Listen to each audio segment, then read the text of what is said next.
What up, it is Marcus Dynasty with ads. We're going to be telling you how much rookies hit.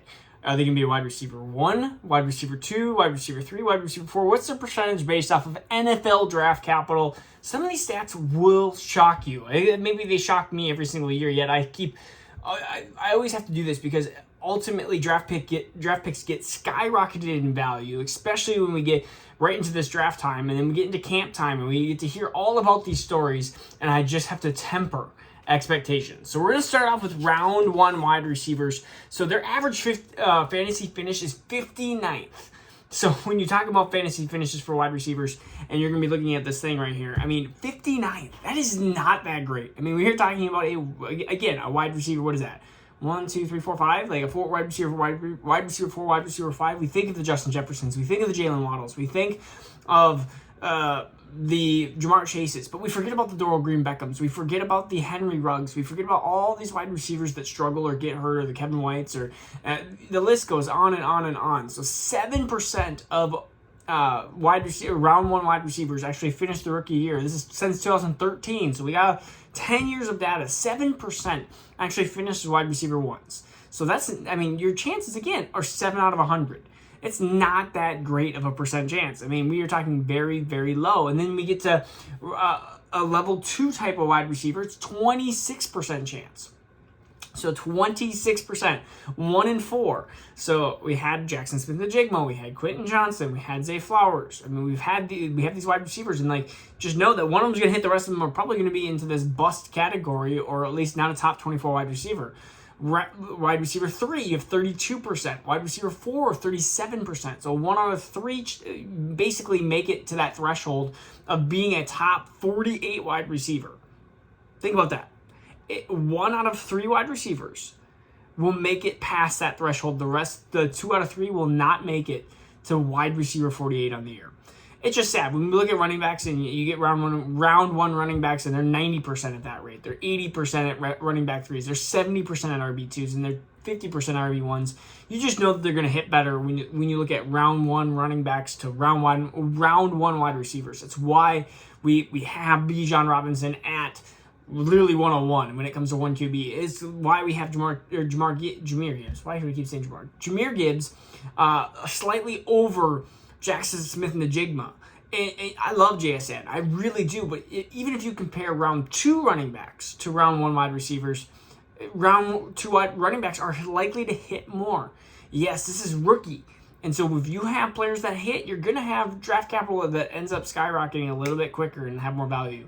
The rest of this video is going to be pretty easy because the rates are super low on wide receivers. There's a ton of them drafted and not a lot of them hit. But let's go through it.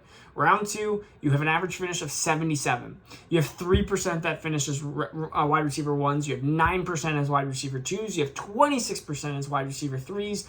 31% as wide receiver 4s. So 1 out of 10 1 out of 10 wide receiver wide receivers that are drafted in round 2 are going to actually be a top 24 wide receiver the rookie year. Round 3, you go to 0% for wide receiver 1s. You got 3%, 8%, 14% across the board. The rest of it, I don't even know if you want me to go through it. I will. Round 4 through 6 plus, you have 0% are wide receiver 1s. You have 3%, including the Amon-Ra St. Brown led wide receiver 2s. 0% in round 5 and 6. You have 3%, that are in round 3. I can't even talk because these stats are just basically, if you have a wide receiver in round 4, 5, or 6, they're not going to hit rookie year. Just know it. I mean, the chances are so slim. You're talking about 90+% chance that they are not even going to be a top 48 wide receiver. Round 3 is very sketchy. Realistically, you need a top 2 round wide receiver. So even now that we're looking, and this is rookie, of course, production, but we look into some of the productions, there are wide receivers like Rashad Bateman, Elijah Moore, and the list goes on and on, that are wide receivers that do actually have blurts of production and then still have disappeared.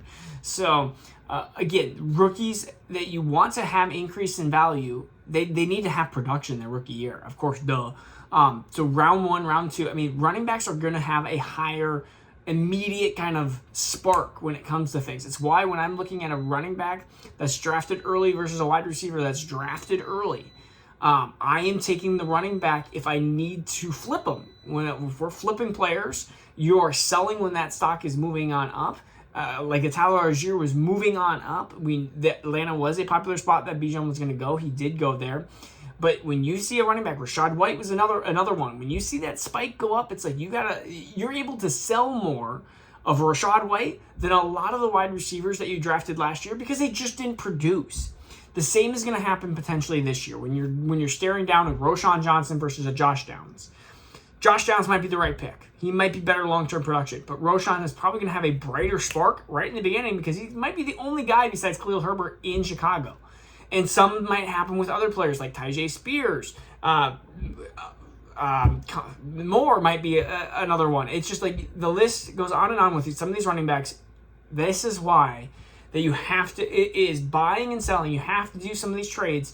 But wide receivers in general, just know that they bust a lot and that your immediate production is just going to be a lot slower than running backs. So again, this is also a lesson to be learned that if you do have a wide receiver, that sometimes you just got to hold on to them, that their burn is sometimes into that second and third and fourth year. So just be patient with those wide receivers. They take a little bit longer. All right, this is Marcus Dynasty with Dads. Peace out. Take care. We'll see you again soon.